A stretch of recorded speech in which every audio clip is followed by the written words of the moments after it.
और बुद्ध जी ने कहा कि हर पढ़ा लिखा व्यक्ति, हर बुद्धिजीवी व्यक्ति को नमन करना चाहिए। इसी बात बाद में खूब बतिया लेना कि कितना निकल गया ये तो क्या बतिया क्या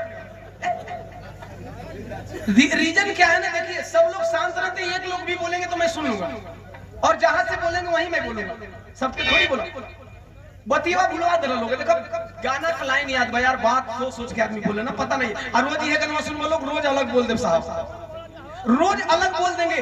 कथावाचक ज्ञानी था, ज्ञान को नमन करने की बात बुद्ध ने कही। यहाँ सब बुद्ध है, जिसके पास बुद्धि है वो क्या है? बुद्ध है। जिसके पास ज्ञान है वो क्या है? पंडित है। इसी बात को संत जी ने लिखा, रविदास ब्राह्मण मत पूजिए जो होवे गुणहीन, पूजिए चरण चंडाल के जो होवे गुण प्रवीण। अर्थात रविदास जी की भी बात मान ली गई होती साहब तो यादव समाज का वह बहुत ही ज्ञानी कथावाचक के साथ ऐसा सुलूक। इसलिए बुद्धि को नमन करना है। लेकिन ये मनुवादी लोग बुद्धि को नमन नहीं करते हैं या व्यक्ति को नमन करते हैं, व्यक्ति के व्यक्तित्व को। अच्छा ने कही और उन बातों को किसने समझा? कृष्णा गौतमी। अरे भाई साहब एक औरत समझ गई और अभी तक आप लोग नहीं समझे। अब तो हमें उम्मीद है कि हमारा यह बहुजन समाज अर्थात SC ST OBC माइनॉरिटी समाज के लोगों को समझ जाना चाहिए। साहब कथा वाचना, अगर कथा वाचने से भगवान मिलता तो भगवान का नाम लेने का हक सबको है। कथा वाचना भगवान को पाना नहीं है, कथा वाचना धंधा है। आई बात समझ में? ओम प्रकाश दीवाना का विरह गाना क्या है? धंधा है। लेकिन ये धंधा है, दीवाना भी गा सकता है, MLC साहब भी गा सकते हैं, सरोज त्यागी भी गा सकते हैं, राजभर अहिर चमार कोयरी कुर्मी बिन मला नोनिया चौहान कोई गा सकता है। लेकिन भागवत सब नहीं कर सकता, चूंकि दुकानदारी गड़बड़ा जाएगी। साला कुछ लोग जन्मजात आरक्षण लेके बैठे और इस ससुरन के हमनी का आरक्षण पर कीड़ा काटे। मास्टर कोई बन सकता लेकिन कथावाचक सब। बहुत सारी ऐसी घटनाएं हो रही हैं।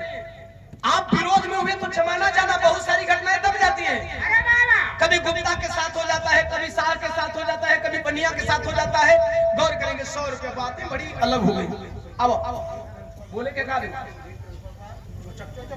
चोचकपुर से सुधी विधवा औरत बोली रोने सॉरी हंस हंस के गा रही है, नमो बुधाय नमो बुधाय। बुद्ध जी बोले अरे तेरा बेटा जिंदा नहीं हुआ है, काहे तू हंस रही है? कल हमार लड़का जिंदा हुई भी ना करे, हमार लड़का जिंदा कह रहे कैसे नहीं जिंदा होगा? एक मुट्ठी सरसों दे ना, मारता हूँ ओम होम हीम क्रीम चमुंडा नमः। तू पहले एक मुट्ठी सरसों तो दे दे। बुद्ध जी को पता है कि एक मुट्ठी सरसों लेके आई नहीं है। बोले कि तेरा बेटा जिंदा होगा। मैं बुद्ध कह रहा हूँ, उसने कहीं मेरा बेटा जिंदा नहीं होगा, मैं अपने बेटे की माँ बोल रही हूँ। बुद्ध जी बोले तेरा बेटा जिंदा होगा, मैं कह रहा हूँ तू एक मुट्ठी सरसों दे दे। कलश मेरा बेटा जिंदा नहीं होगा, मैं कह रही हूँ। बुद्ध जी बोले चलो तेरी बात सही, लेकिन ऐसे कैसे बताओ कि तेरा बेटा जिंदा कैसे नहीं होगा? तू पहले बता तो सही कि तेरा बेटा जिंदा कैसे नहीं होगा। सब कहा थी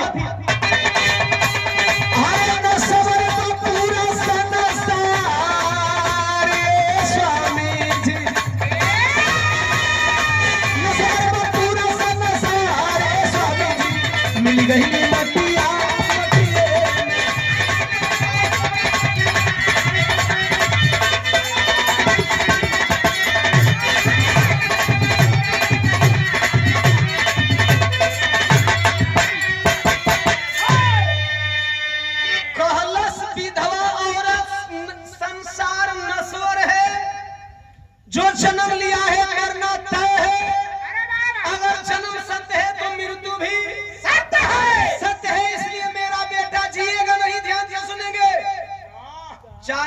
पहले जो बात बुद्ध जी कह रहे थे, 4 घंटा बाद वह बात कौन दोहरा रही है? वो औरत। क्यों? क्योंकि उसे ज्ञान की प्राप्ति हो गई। और ज्ञान की प्राप्ति कैसे हुई? जिस तरह से यहाँ जो भी पढ़े लिखे स्टूडेंट होंगे, स्टूडेंट लाइफ में होंगे, जो टीचर बन चुके होंगे, जो इंजीनियर बन चुके होंगे, उनके लिए छोटा सा उदाहरण दे रहा हूँ। जमीनी हकीकत है, सबके लाइफ में एक दौर आता है जब हम स्टडी पीरियड में होते हैं, जब कभी कभार हमें गणित हल करना होता है और कुछ चैप्टर इतना भास्ट होता है कि हर स्टूडेंट के माइंड से एक बात निकलती है और वो बोल देता है अपने टीचर के पास कि सर ये सवाल सॉल्व नहीं होगा। टीचर बोलता है हो जाएगा। ये सवाल हल नहीं होगा, टीचर बोलता है हो जाएगा। वो स्टूडेंट बार बार कहता है नहीं होगा। टीचर एक एग्जाम्पल देते हैं, अर्थात एक एग्जाम्पल देकर के उस सवाल को हल करते हैं और एक एग्जाम्पल के बाद वह स्टूडेंट अब नहीं कहता कि सवाल हल नहीं होगा। उस लेसन में 10 क्वेश्चन हो चाहे 15 क्वेश्चन हो, 15 का 15 क्वेश्चन वह स्टूडेंट स्वयं से खुद से अपने आप से हल कर लेगा। कहने का मतलब है कि उदाहरण प्रस्तुत करके बुद्ध जी ने वो बात कहवा डाली जो खुद कहना चाहते थे। जिस तरह से एक टीचर अपने स्टूडेंट को कह देता है भाई ये एग्जाम्पल ले लो, इस आधार पे ये सारे सवाल हल हो जाएंगे, उसी तरह बुद्ध जी ने कहा, अर्थात बात क्लियर। बहुत सारे उदाहरण देश में मिले, आप लोग क्यों नहीं समझते हो? कृषा गौतमी से भी कमजोर दिमाग के लोग हो क्या है आप लोग? जमाने में तमाम घटनाएं घटती है, हर घटनाओं में पर्दाफाश होता है पाखंड का, लेकिन आप कब समझोगे भाई?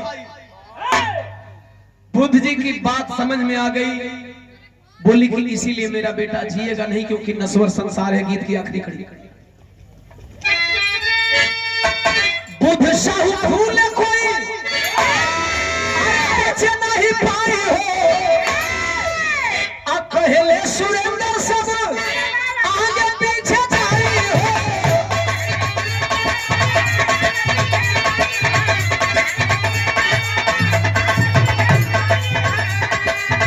अरे काला दीवाना चाहिए प्यारे स्वामी जी।